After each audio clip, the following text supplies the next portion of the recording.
ડભોઈ નાદોદી ભાગોળ પાસે આવેલા જૈન સમાજનું સાર્વજનિક પાંજરાપોળ સન 1953ની આવેલું છે અને ટ્રસ્ટની ઘણી બધી મિલકતો પણ હોય. ટ્રસ્ટીઓની નિમણૂક શ્રી વિજય દેવસુરી જૈન સંઘ ઠરાવે તે મુજબ ટ્રસ્ટીઓની નિમણૂક કરવામાં આવે છે. આ ટ્રસ્ટમાં 4 થી 5 રાષ્ટ્રીયકૃત બેંકોના ખાતા પણ આવેલા છે. જૈન સમાજના 5 જેટલા ઇસમોએ એકબીજાના મેળાપીપણાથી પૂર્વ આયોજિત કાવતરું કરીને હટતી જવા તથા નાણાં પડાવવા સારું ખોટા અને કિંમતી બનાવટી દસ્તાવેજો ઊભા કરી અને પોતે પ્રમુખ સેક્રેટરી ટ્રેઝર અને ટ્રસ્ટી તરીકેનો સરકારી કચેરીમાં ઉપયોગ કરાતા ભેગા મળી ગુનાહિત કાવતરું રચતા 5 વિરોધ ડભોઈ પોલીસમાં ટ્રસ્ટી દ્વારા ફરિયાદ નોંધાતા જૈન સમાજમાં ચકચાર મચી જવા પામી હતી.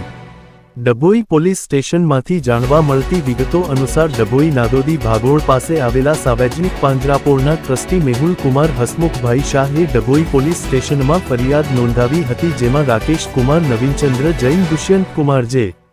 શાહ, જિગ્નેશ કુમાર એન શાહ, શૈલેષ કુમાર, જીવનલાલ શાહ, દિશાક પંચકુમાર શાહ કુલ 5 વિરોધ એકબીજાના મેળાપણામાં ટ્રસ્ટ સમગ્ર વહીવટ પોતાના હસ્તકે કરવા તેમજ ટ્રસ્ટની તમામ મિલકતો તેઓના હસ્તે લેવાના ઇરાદે પૂર્વ આયોજિતારો પૈકી 1 થી 5ના ટ્રસ્ટી તરીકે ગુજરાત પબ્લિક ટ્રસ્ટની કલમ 22 મુજબનો રિપોર્ટ સંયુક્ત ચેરિટી કમિશનર શ્રી વડોદરા વિભાગ ખાતે રજૂ કરી તેના આધારે તેમજ એકના મતદારે પોતાના ઘરનું લાઇટ બિલ રજૂ કરી પાનકાર્ડમાં નામ તથા સરનામાનો સુધારો કરાવી નંબર 1ના શ્રી ડભોઈ સાર્વજનિક પાંજરાપોળ ડભોઈનું પોતાના ઘરના સરનામાવાળું લેટરપેડ બનાવી તે લેટરપેડ ઉપર પોતે ટ્રસ્ટી હોવાના કન્સર્ન લેટર તૈયાર કરી ડભોઈ સાર્વજનિક પાંજરાપોળ ડભોઈના ટ્રસ્ટ તરીકે સહી કરી પાંજરાપોળના નામે બેંક ખાતા આવેલા હોય જે ખાતાઓ ભારત સરકારના શ્રીના દર્પણ પોર્ટલ ઉપર શ્રી ડભોઈ સાર્વજનિક પાંજરાપોળ ટ્રસ્ટના ઓફિસ બેરરની વિગતમાં પ્રમુખ તરીકે રાકેશ કુમાર, નવીનચંદ્ર જૈન તથા દુષ્યંત કુમાર જે